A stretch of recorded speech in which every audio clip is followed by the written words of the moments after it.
bought a new guitar. It was an accident.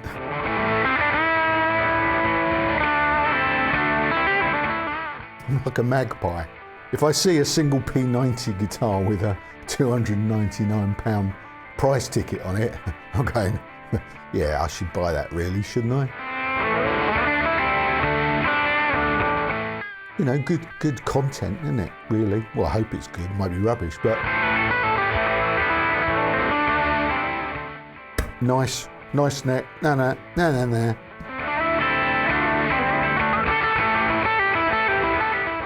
You know, hats off to Trev Wilkinson, you know, trying to improve on the original. It hasn't succeeded in this instance. I don't care about noiseless pickups personally.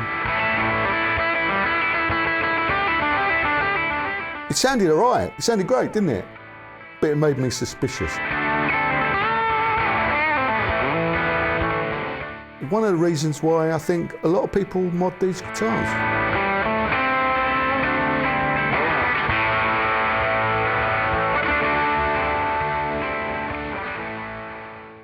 Hello everyone, thanks for joining us. Welcome to the Guitaristas. So, what are we doing this week? Well, in spite of me saying publicly, just a couple of weeks ago, in fact, that I wasn't going to buy any more new guitars this year, I've bought a new guitar. It was an accident, but look, I've got this vintage, the brand, V120 Icon Distressed. I think that's the full name. Black over cherry, this. It looks cool, doesn't it? So, let me tell you the story. Yeah, it was an accident, really. I'd just gone into my local South End Music Exchange, in fact, to see my mate James and pick up some strings. And this is on the, it's been on the wall actually a little while, and I saw it and I just said, oh, I really ought to buy that. This is an affordable guitar, isn't it? The ticket price on this was £299. And I'm like a magpie. If I see a guitar, well, if I see a single P90 guitar with a £299 price ticket on it, I'm going, yeah, I should buy that really, shouldn't I? You know, good content, isn't it, really? Well, I hope it's good, it might be rubbish, but we'll find out. So anyway, yeah, I said, oh, I promised myself I'm not going to buy any more guitars this year. So I'm thinking, what can I trade for that? So he said he'd, you know, be happy to do a deal. So I came back, had a look around.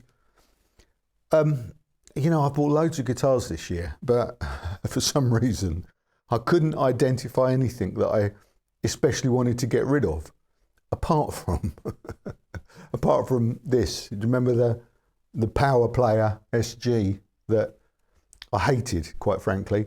And I've had that just sitting on its box in the other room for whatever since I reviewed it. And I'm thinking, what am I going to do with that? You know, I was thinking I'll probably give it to someone or something because I just didn't like it, quite frankly. So anyway, I thought, oh, okay, maybe I'll chuck that in as a trade. So I took it back and, you know, to be fair, he didn't really want it. But I made him an offer he couldn't refuse and we worked out a deal. So I now am the proud owner of a vintage, the brand, a V120 Icon. Well, I think it looks really cool. I've not had one of these before. And we know vintage, the brand, are pretty good, affordable guitars. So what I'm going to do today is have a closer look at this. We'll have a deep dive review. Let's go through everything and take it apart and poke it around and then put it all back together and play it and find out what it's actually like. So yeah, it's going to take a little while as always. So don't forget, if you're in a hurry, timestamps are in the description box. You don't have to stick around through all the nerdy nerdy stuff. You can skip forward to when I'm speaking properly, hopefully at the end, about what I think about this guitar. If you've got a little bit of time on your hands, go and grab a drink and some biscuits maybe. I think maybe, yeah. Let me know what snacks you're enjoying this week while you watch me muck around. Let me know in the comments what snacks you're eating this week. Yeah, okay. Well, you go and do that. Come back. I'll still be here, and then we'll get stuck in and we'll review this guitar. All right. See you in a minute. Right. Here we go. So, Vintage the brand, created and designed here in the UK by well-known guitar royalty Trev Wilkinson. Trev Wilkinson, well-known name, designs loads of stuff, you know, hardware stuff, guitar stuff, basically.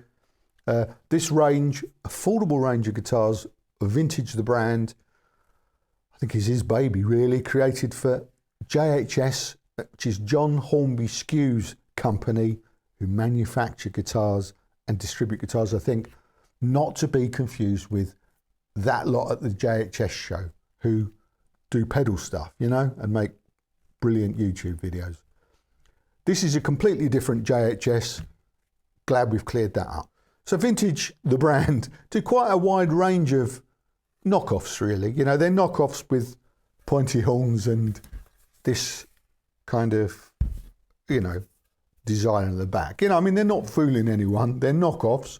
But a lot of people will say, you know, there's some added functionality and comfort, added comfort to the way that they've tweaked them. But I have reviewed a couple before, and generally they've always proven to be great playing, great sounding, affordable guitars. So not to be sniffed at. I don't think I've sniffed at them yet.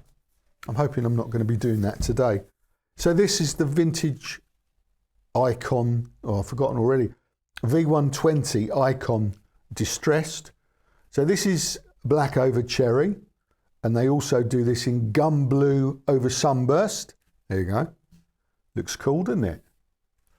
You can see on, well, I'm going to just put those pictures up again so you can compare the pattern. The pattern seems to be fairly formulaic, so I'm not sure how this distressing is done. It's 2 layers, it's definitely 2 layers. I can feel that. So it's not a photo, well, unless it's a 3D photo, I suppose. But, you know, ticket price on this, well, I got this street price $299. The manufacturer's retail price for this guitar, $439 in the UK. Street price around about $350. I had a look on Reverb. I'll put a link in the description box. Have a look. Yeah, street price for this around about $350. Available pretty much widely. I don't think there was any in the States on Reverb, but there are dealers throughout the States, so I think they're available worldwide. This particular one, the single cut, they also do it in a non-distressed version, which they call the reissued. I've got it. Yeah, I remembered that. I was going to look at my notes then, but I remembered it. V120 reissued, and they do that in TV yellow or two-tone sunburst or gum blue. There you go. They look cool, and that's a little bit cheaper. So street price of that is around about 300 quid. So yeah, pretty affordable. It's made of mahogany. They tell us it's made of mahogany, the body, and it's a one-piece mahogany neck as well. So there's no scarf joints or anything. I can't see any seams in the back. I've had a good look, although there's paint on it. I don't know if there's one. It's hard to tell. They don't claim it to be a one-piece mahogany body, so it is what it is. But I can't see any obvious seams in that. Maybe some of the more eagle-eyed amongst you will. So let me know if you spot a seam. I can't see it. So anyway, it feels like a nice weight. Let's weigh it and see what it weighs. I'm guessing around 7. Not far off. 610. 610 or, yeah, well, it's just over 3 kilos, isn't it? Yeah, I knew that. Yeah, nice weight. So that was that bit. I think what I'm going to do now is I'm going to whip strings off and we'll have a closer look at the board and the frets and all that stuff. Let's do that.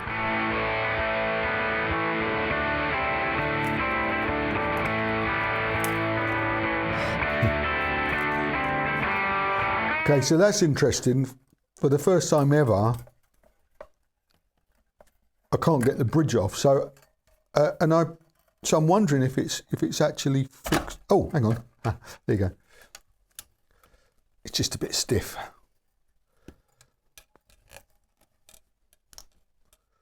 I've come across this before. When a bridge is tight on the post, what I found was if you just give it a slight turn,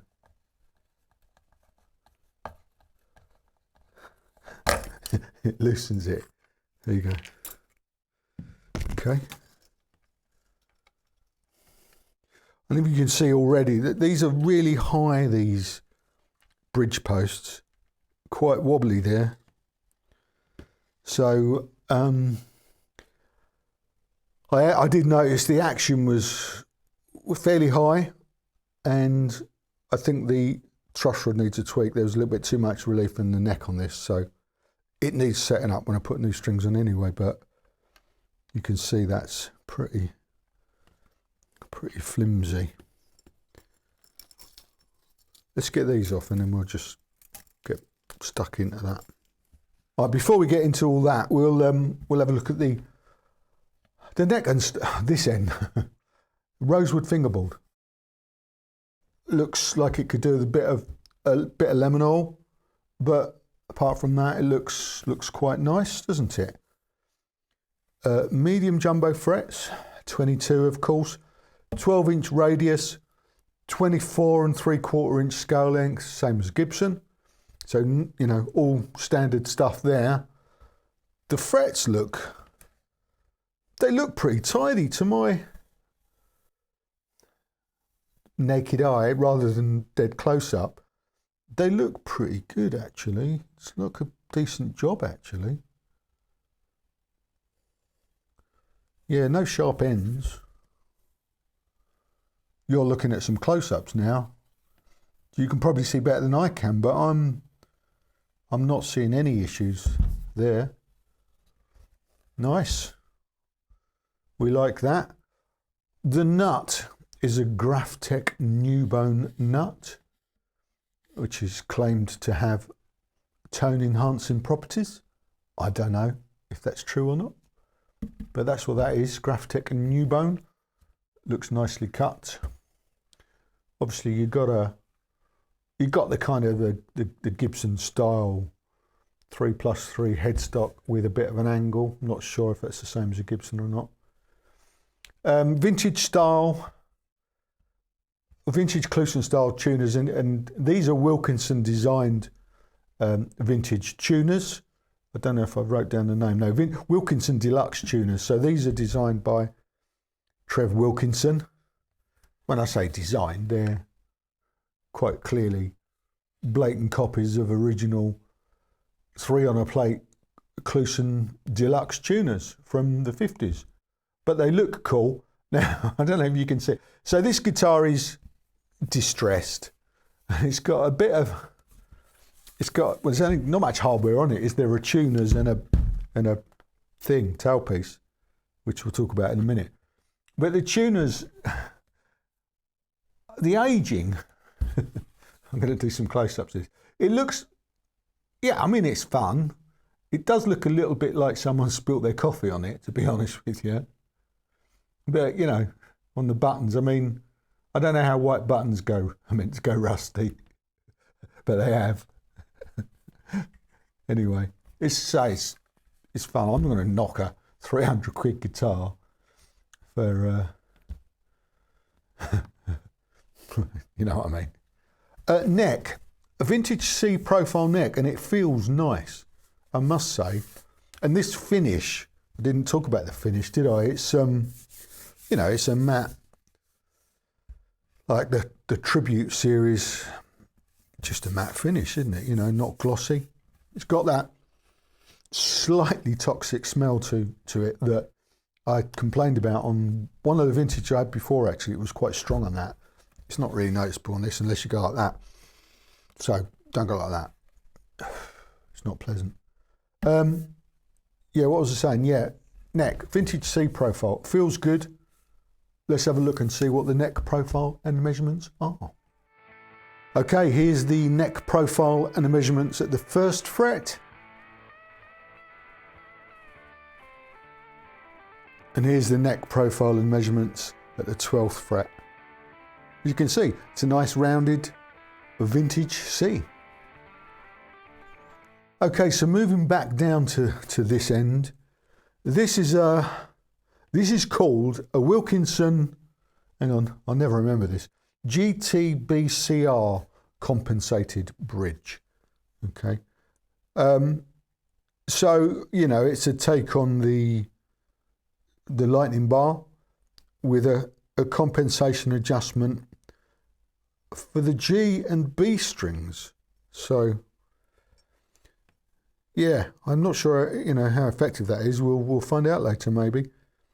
But it's a you know a new take on it. It's quite heavy. It's 119 grams. It's quite a chunk of whatever it's made of. It doesn't say. It's certainly not aluminium. It's certainly not lightweight. Yeah, it's a beast, that. I did wonder if, yeah, here's what a Badass, a Tone Pros Badass AVT2 that I had in my box. I just thought, give it a quick try and see what the post spacing's like. Because if this fits, that means the Gibson style ones will as well, I'm pretty sure. It doesn't fit on the posts. The posts, it doesn't fit. Oh, hang on, it does. I'm lying again. Oh, it does fit. Oh, there you go. It probably actually fits better than that one. Oh, okay, so that goes. There you go. It's a bit of info for you. Let's get that off again.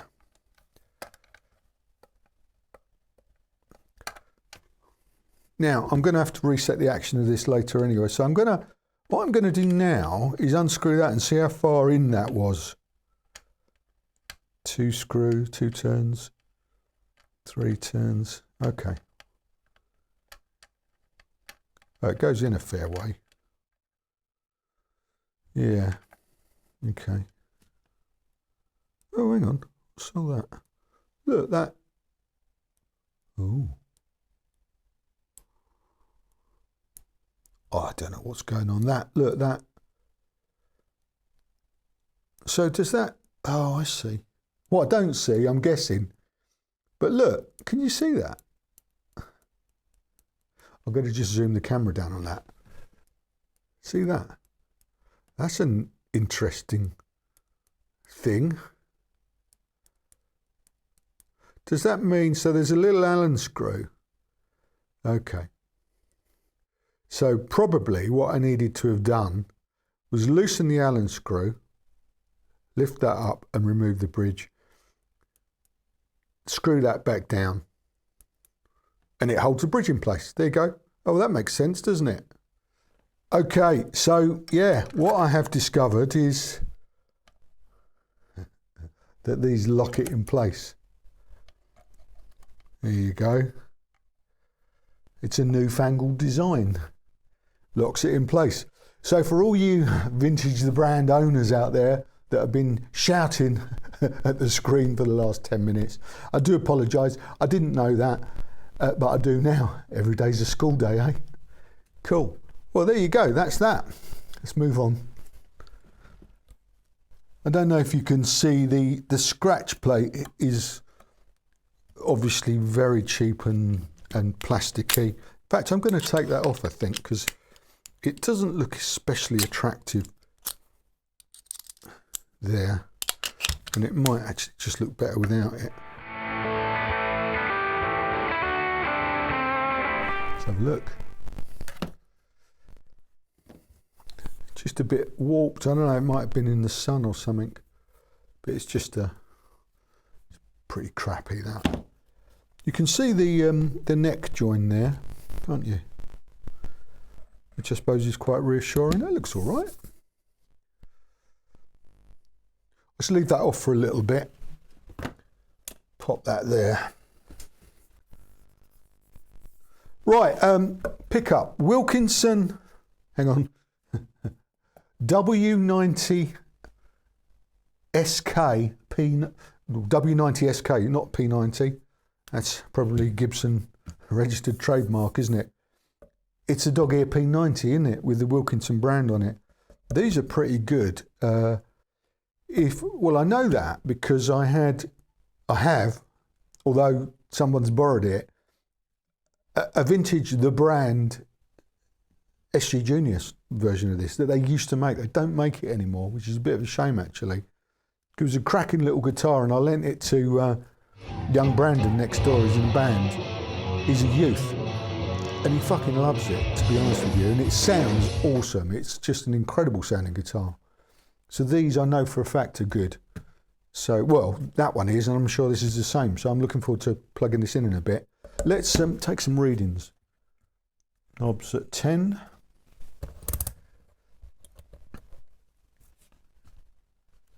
Crikey, that's loud, hot. 14.72 kilo ohms. Is it really? Blimey. 4.71 Henrys. So it does lead me to question whether or not that's a P90. See how many wires it's got. Crikey. We had this before on the V130. I think that was, I can't remember if that was a dog ear or a soap bar, but it was loud, hot. And it turns out it was a P100, which is kind of was not a P90 basically, it was a humbucker, I think. I'm no expert, you know that.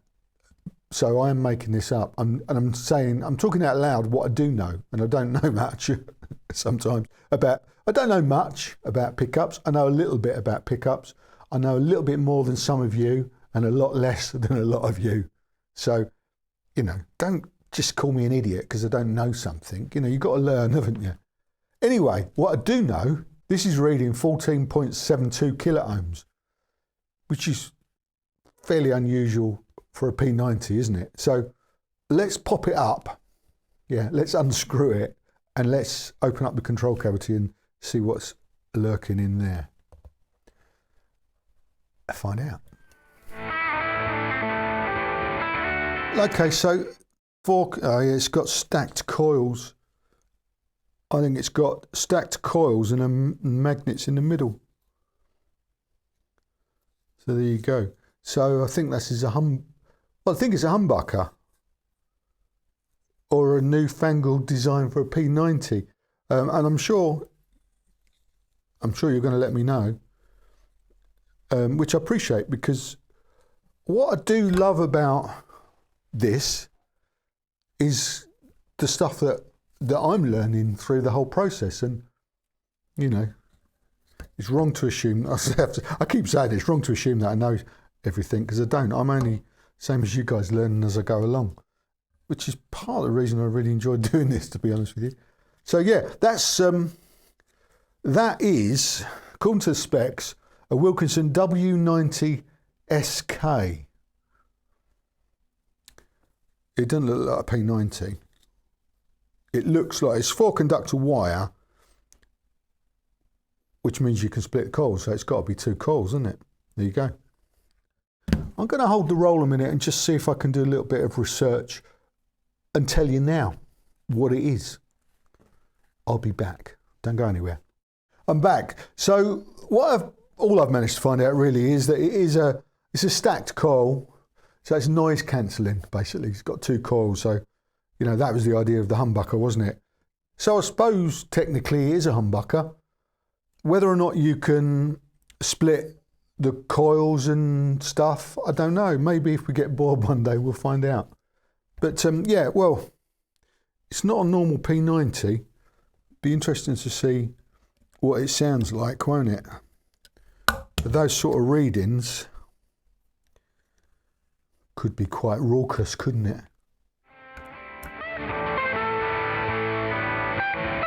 Here's the control cavity again. It looks fairly tidy in there. Full-size pots. No markings on those at all, so I can't identify what they are.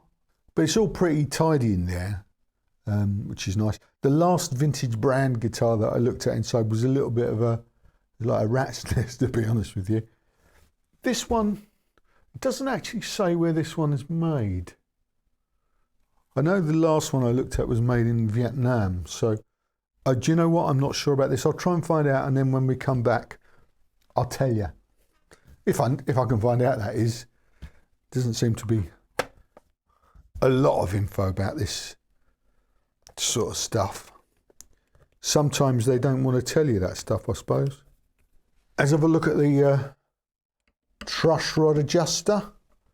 One single screw. This end of the vintage, the brand, is my least favourite. You know, a little thing like that. I'm not a fan of the Bart Simpson headstock either, as a few people have called it now, and it makes sense, doesn't it? See? It's Bart Simpson, isn't it? Not a fan of that, especially. Anyway, I digress. That's the hole where the truss rod adjuster is. Simple Allen wrench style, like most import guitars. Now I'm going to leave that cover off, because when I put the strings on, I'm going to set this guitar up, because as I said earlier, the action was super high, and I want to see what's going on with that being high-ish. It's stopped wobbling now. I've tightened those things up, so that's good. Right, let's do that. Let's put some strings on and set it up. Right, a new set of strings. I've just had a look at, I've got this posh straight edge, and I've just had a look. I don't know how to use it, but sorry. There's a tiny little bit of relief there now. When I tighten the strings up, there's going to pull it a little bit more probably. But the action's way high, so now I know how this works. I've loosened the strings. I'm going to just loosen these Allen screws a little bit and tighten down the bridge. It's a fair bit high. Just going to give it a... And yeah, you should always make sure your strings are loose. It's okay just to go down with them that loose. If you're going to try and adjust your bridge back, make sure there's no tension on it at all, or you'll screw it up good and proper. Let me have a look at that. Might be. Just tighten that up.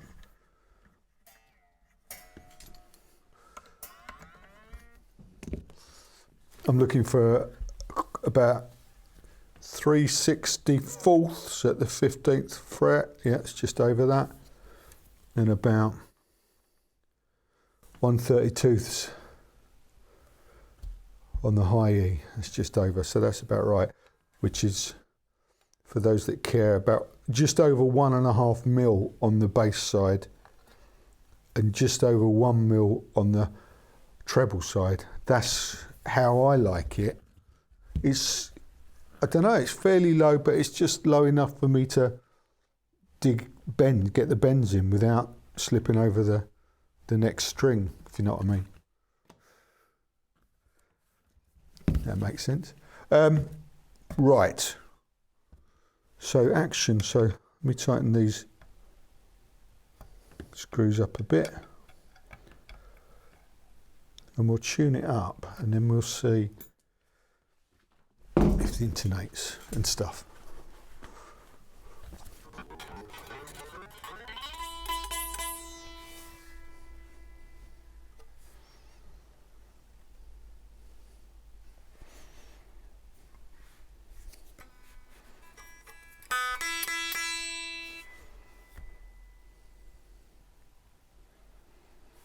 Jesus, that's really leaning forward, that bridge.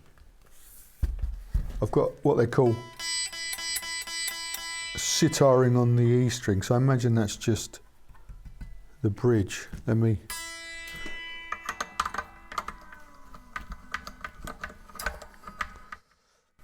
I sometimes get that, and it's sometimes just the way that the string's actually sitting across the saddle. Let's try that.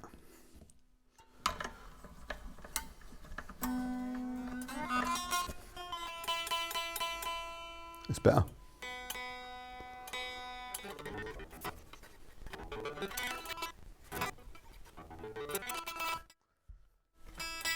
Still a little bit of that sitaring going on.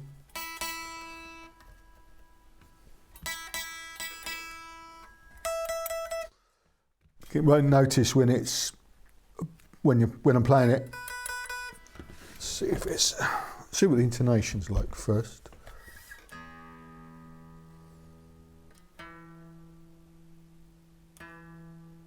Not bad. Not bad. Bit sharp.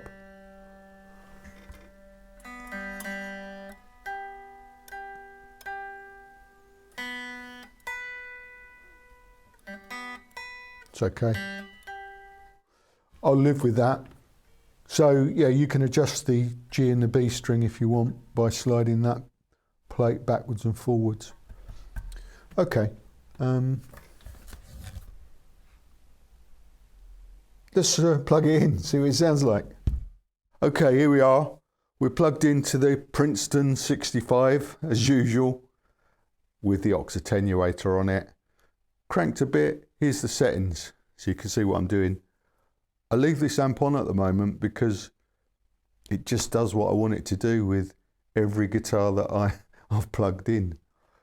Someone actually mentioned just recently that they were looking forward to the review, but then realised that I've actually kind of been reviewing it, haven't I? Because I've just had it plugged in ever since I got it. Not to say that a lot of the other amps here aren't brilliant as well, but there's enough to think about when you're recording this stuff, so having to not muck around with the amp is quite a bonus for me, to be honest with you.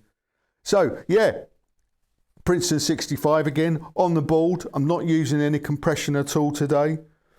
I've got the Soul Food on the board. I've got a Silver Big Muff on the board today, and I've got a little bit of a delay that I might muck around with any of them. Like I was going to say I might muck around with, but actually what I'm going to do by and large is have the guitar without any pedals on it at all, so you can hear what this sounds like.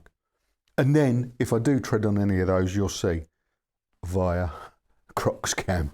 Okay, so yeah, this is what the guitar sounds like. Oh, unplugged, it sounds like this. Oh, I'm just turning the volume up.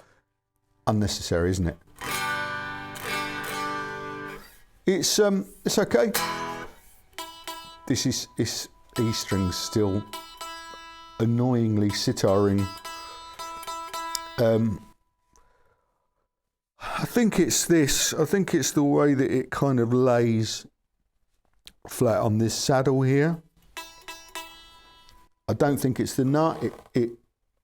It's not sticking at the nut. I'll show you. You know, it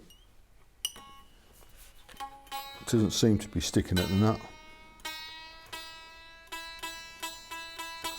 So yeah, that's that.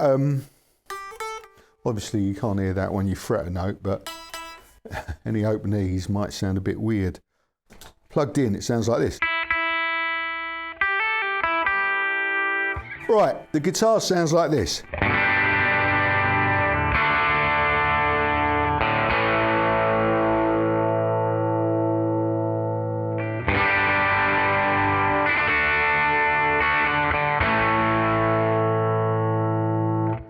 That's cranked, obviously 10 and 10. So,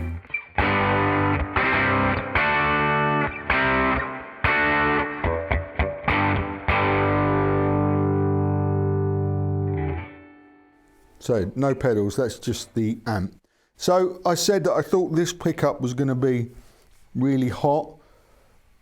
I think it's compressing the amp a little bit more maybe than a normal P90 would. So I'm just going to do a little quick comparison. Okay, so this is what this one sounds like.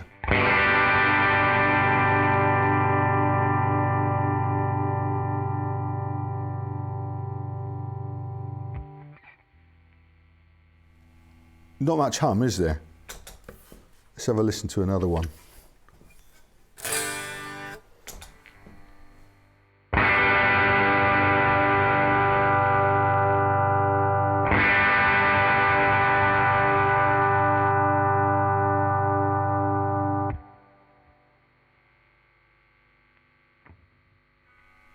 A little bit of hum.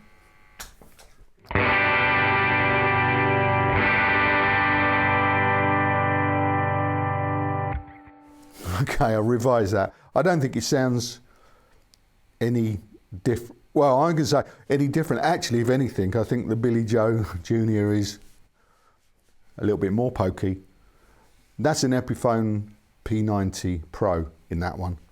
And this is whatever we said it was. It sounds all right, doesn't it? Yeah. And it cleans up a bit on the volume.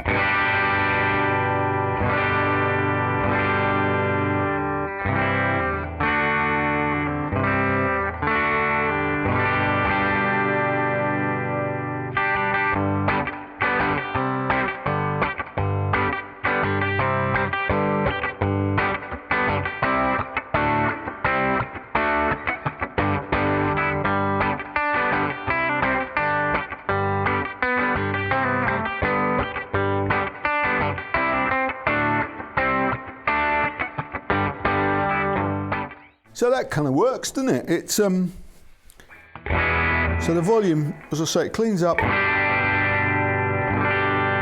enough there but then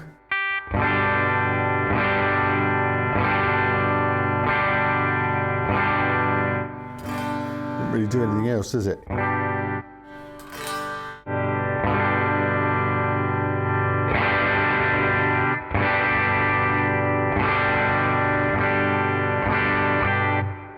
It only really works as at the top of the range, I suppose.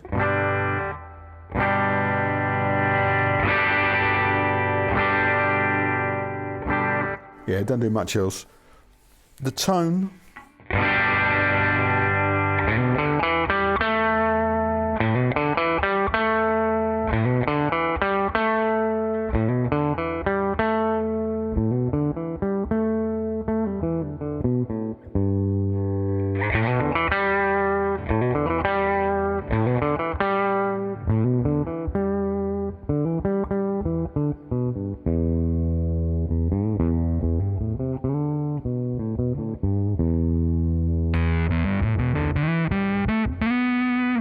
That's what a big muff's for.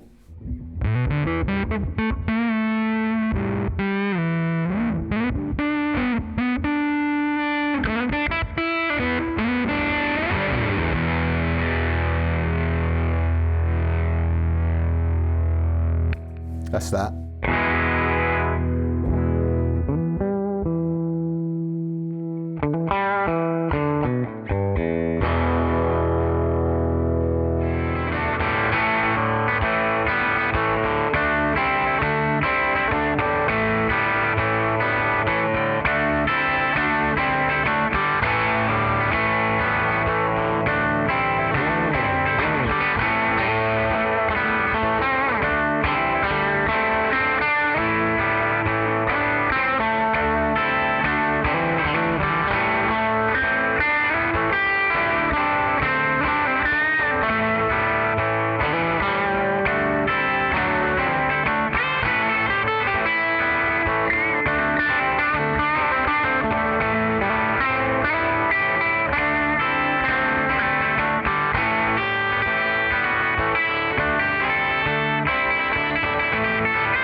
There you go.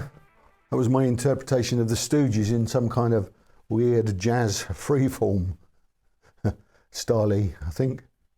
So, Vintage, the brand. I'm just going to call them Vintage from here on, or it will get a bit tedious. Sounds great, plays great. And that's the thing, my experience with Vintage, the brand, guitars. I think this is the fourth one I've had. I had a couple of the Les Pauls, the Greenie Moore one and the Mick Ronson one. And I had a double cut Les Paul Jr., the white one, V120 I think that was called. They've all been on the channel in one way or another. I'll put links in the description box. And this one, so that's four. And they're all fairly consistent in their inconsistencies, I think. I think this is true of all of them in some way or other. They all fall a little bit short in the finishing department. So yeah, they've got, you know, good wood, rosewood fingerboards on these. They look the part. They're good weights. That's been my experience with all vintages. Things like the finish is a little bit formulaic on this. These innovations, as you saw from this one, this tailpiece, it's problematic. So it's trying to improve on an original idea, but it hasn't worked very well. It's created potential. Why is that? I think this sort of problem was there with the original, the sitaring, which I'm pretty certain, incidentally, is the bridge. Funnily enough, last night I was watching the Dipped in Tone podcast, Rhett and Zach, interviewing Paul Reed Smith, and they were talking about bridge design, and Paul Reed Smith's great, and he knows loads of stuff. He was talking about the original brass Telecaster saddles and how, sitaring effect, happens with those. And, pretty much how all bridge designs are flawed. So, hats off to Trev Wilkinson, trying to improve on the original. It hasn't succeeded in this instance. So, it's an example of how this guitar can be improved, really, how the bare bones are good, but the pickup, it's a new way of trying to improve the original, I suppose, trying to get rid of the buzz, but you heard the comparison. It wasn't a huge amount of difference. And that's what noise gates were invented for, to be honest with you, to get rid of stuff like that. It's a single coil pickup.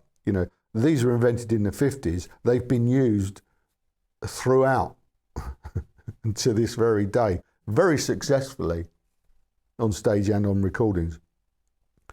I don't care about noiseless pickups personally. I used a P90 guitar with my band on stage, and we were loud. Between songs, it buzzed, particularly when I had my fuzz pedals on. But I stepped on my Polytune, killed the signal. Problem solved. So you can do that, or you can use a noise gate, or you can turn the volume down.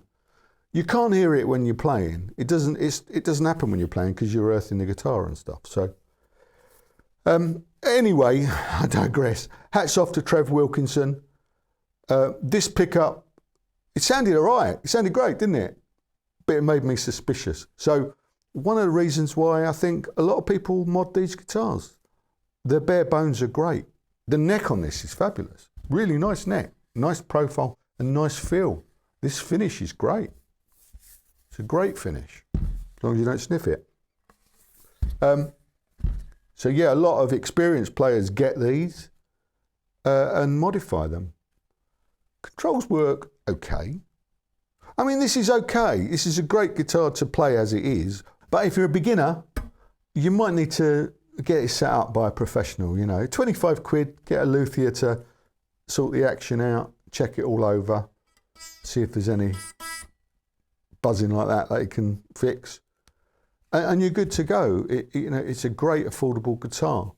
So yeah, as a beginner's guitar, providing you get it set up, I would say beware of that, because a couple of them at least, the greedy moor that I had came buzzing all over the place to the point where I just put it aside and left it for a few months actually before I looked at it again. And then when I did, you know, I just set it up and it was great. So don't be put off. They're fundamentally good. They're quirky, but they can be made good. So there you go. That's my review of the vintage V120 Icon. Lovely little affordable guitar. And these are affordable and they're great fun and they're great modification platforms. Crying out for a new wiring job, simple wiring job, no switches to worry about on this.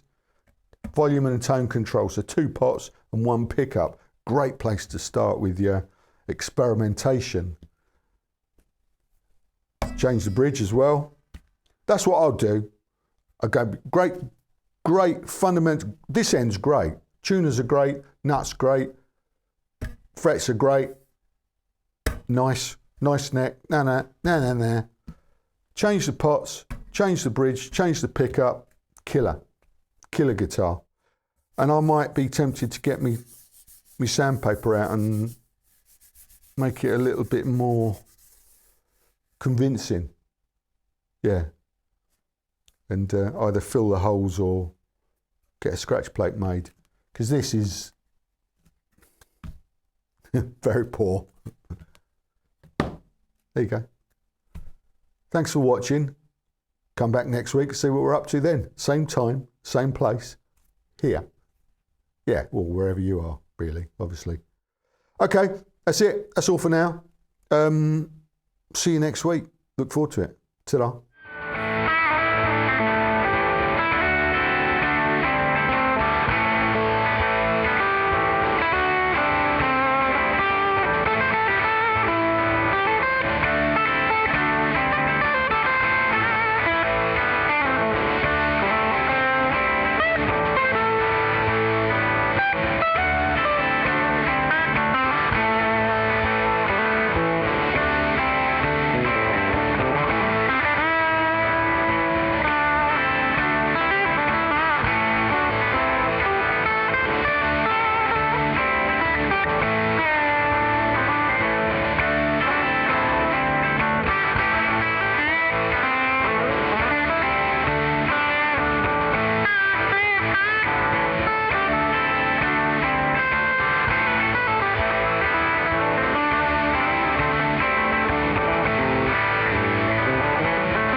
Well, there you go.